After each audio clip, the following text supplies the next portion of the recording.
स्वाधीनता के बाद कांग्रेस, लेफ्ट और टीएमसी तीन का ही शासन देखा है। क्या पता बंगाल की जनता चौथे को मौका देना चाह रही हो। और हम्म। 15 वर्षों से कोई मुख्यमंत्री हो और उसको ये एहसास हो जाए कि अब उसकी सत्ता जा रही है, तो ये तो जिंदगी और मौत से जुड़ा हुआ ही प्रश्न होता है मीनाक्षी जी। इतनी इतनी सत्ता आपके पास है, इतनी धमक आपकी, और अचानक से ये लगने लगता है कि मुझे याद है जब ममता बनर्जी 2011 में सबसे पहले हारी थी, तो हेडलाइंस क्या बनी थी? लाल किले को ढहा, ममता बनर्जी ने लाल किले को ढहा। तो लाल किला जिसको अभेद्य दुर्ग माना जाता था, उसको जब ममता जी ने जुड़ा, तो याद करिए ममता जी ने जब ढाया था तो इसी तरह के बयान लेफ्ट के लोग भी देते रहते थे।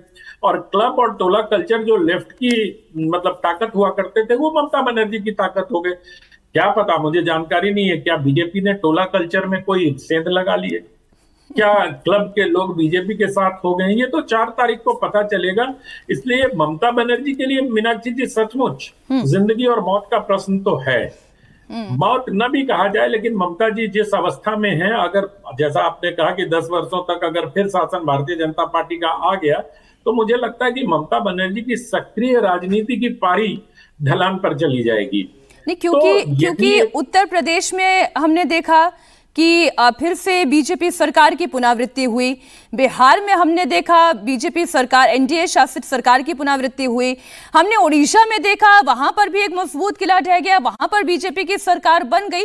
तो मैं असम इसी में 2 बार बनी। जी जी, असम में और अभी जो एग्जिट पोल अगर देखें तो असम में भी हिमंता बिस्वा शर्मा रिपीट करने जा रहे हैं। मैंने इसी को आधार मानते हुए ये सवाल पूछा था कि क्या ये चिंता है दत्ता साहब के, ये चिंता है जो ममता बनर्जी को सता रही है? बहुत सारा चिंता है मीनाक्षी, जल्दी जल्दी से पॉइंटर के हिसाब से ही समझा देता हूँ। मुझे याद है एक रैली के दौरान ममता बनर्जी ने इस बार के चुनाव के दौरान कहा कि अगर टीएमसी रही तो फिर मुलाकात होगी, यदि टीएमसी था के आबाद देखा होवे। वहाँ से ही दर्शाता है कि ममता दीदी ने जनता के पल्स को समझ लिया और पहचान लिया। दूसरी बात, एक और रैली पे बोले चीफ सेक्रेटरी के बारे में, पुलिस कमिश्नर के बारे में, आईजी के बारे में, बंगाल पुलिस के बारे में, एरा आज के अमार कथा सुने ना।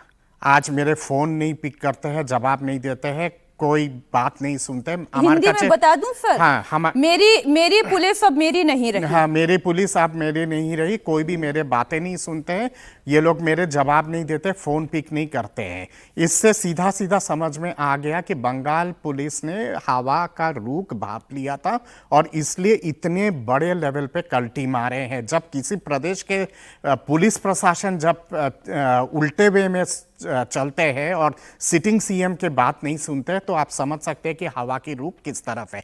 कल जब स्टेट इलेक्शन कमिश्नर का जब शाम के समय जब प्रेस कॉन्फ्रेंस हुआ, उन्होंने बाकायदा तथ्यों के आधार पे सबूत दिखा के सब चीजें दिखाए कि सुबह सुबह 10:30 बजे, 10 साढ़े 10 बजे के आसपास सारे एजेंट जो हैं उन सबको मेल भेजा गया था ये पोस्टल बैलेट को लेके, और उसके बाद फोन किया गया और उसके बाद भी एक और रिमाइंडर मेल भेजा गया। कल जब ममता दीदी जब वहां पे आई आपके स्ट्रांग रूम के सामने, सारे चैनलों ने कवर किया कि एक बड़ा सा टीएमसी का वैन 100 मीटर के अंदर आ गया था, जिसको वहां पे भाजपा के तमाम कार्यकर्ताओं ने रोका और मजबूरन वहां के पुलिस और सेंट्रल पैरामिलिट्री फोर्सेस के साथ मिलकर उस वैन को भगाया गया। सवाल तो यहां पे ये उठेगा ना कि ममता दीदी जब स्ट्रांग रूम पे जब विजिट करने गई थी, ये टीएमसी का बड़ा वैन जहां पे टीएमसी का चिन्ह लगा हुआ है, वो बड़ा वाला वैन क्या करने आया था?